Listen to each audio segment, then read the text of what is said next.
This is Coach Shaka Smart.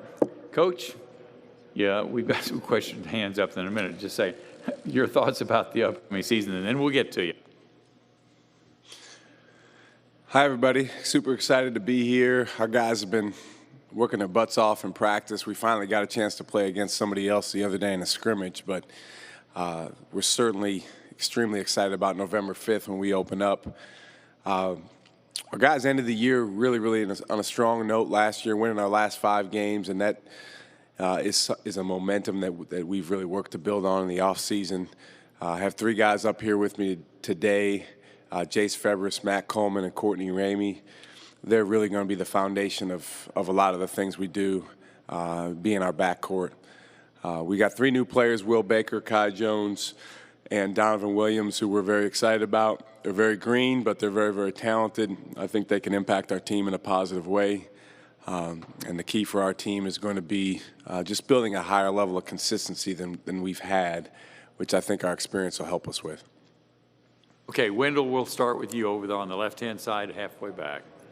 Wendell Barnhouse, Pressbox, DFW.com. Could you update us on Andruw Jones' situation and what role do you think he might be able to play this year? Thanks, Wendell. Good to see you. A question was about Andruw Jones and his current status. He's doing really well. He practiced with us all year last year, but he was still in the process of receiving periodic treatments. So at times he would have to have what's called a PICC line, which is a permanent IV in his arm, even during the season. So that didn't really allow him to play last year. Completed both semesters, did really well academically, was with our team throughout the year and was with our team all summer. Had a couple more treatments that he underwent over the summer. Andruw is such a competitor. He's out there working his tail off in workouts, even with that PICC line in his arm. But his last treatment ended in September, just before we started practice. So it was really good timing just from the standpoint of him being able to be full go with our team, with our guys in practice as we got started on September 24th. His plan is to play this year. He's definitely played well enough in practice to be, a guy that gets significant minutes for us. Actually led us in scoring the other day when we had a scrimmage. So we're excited about the progress he can make. Certainly there's an understanding that he still has to continue along the process that he's on, and we don't want to put any type of pressure on him to be exactly right back where he was before he got diagnosed. But we really believe he's going to be able to help our team. He's a terrific shooter. He can put the ball in the basket, and he's got great experience. We got a question on the right side. Chuck, put your hand up again. So, oh, you got it? Okay, all right. Other questions? We got a question on the far right, and then we'll go back over on the left. Shaka, when you look back at last year, especially some of those tougher games, those close games, what are the things that you think you did last year that you have to correct to get the positive outcome in some of those situations? Well, I think that our team is going to go as our backcourt goes. And obviously, we've had younger point guards the last few years. We have more experience at that spot than we've had. Hopefully that will really bode well for us this season. Matt Coleman and Courtney Ramey are guys that had very good seasons at times last year, but we just have to be more consistent.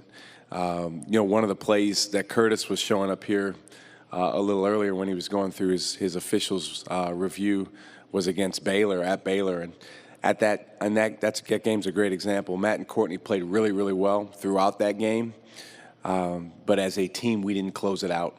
And they were able to come back and force overtime and beat us. So those are the type of games that if you want to compete to be at or near the top of this league, you have to win those games where you've played well enough to put yourself in position to win. Now you just got to bring them home. Got a question on the Brian. Yeah, Shaka, in the back, Matt was talking about Coach Judy and what her past experiences being brought into the team has meant for you guys. What do you think she's brought so far and just changing kind of maybe the mindset in any way? Hootie's been terrific. She is as good as anyone there is in that profession. She really is able to connect the things that she does mentally and physically with the players with performance, which that's truly her job. I mean, that's all of our jobs is to get our guys to perform the best they can in a game situation. And that's been probably the best part of what she's brought to our program is, again, the combination of what she does with the guys mentally, the ways that she prepares them, and then also what she's doing with their bodies. She has a very, very different philosophy in terms of strength training and performance than our former strength coach. I think there's a lot of different ways to skin a cat, but obviously she's had phenomenal success over the past 25 years as a strength coach, and we're really excited to have her at Texas. On the rear right side. Hey, Shaka, Dru Davison, Forward Star Telegram. What, if any, changes with the extended three-point line have you noticed from your team, and do you think that'll have a big impact one way or the other? Well, I'll tell you one little thing, but it's obviously significant because, our game is such one of possessions. I think early in this year, you're going to see a lot more guys stepping out of bounds on the side just because there's less space over there. There's literally less than 3 feet, on the sideline where the three-point line is. So that's been a big emphasis for us in the offseason.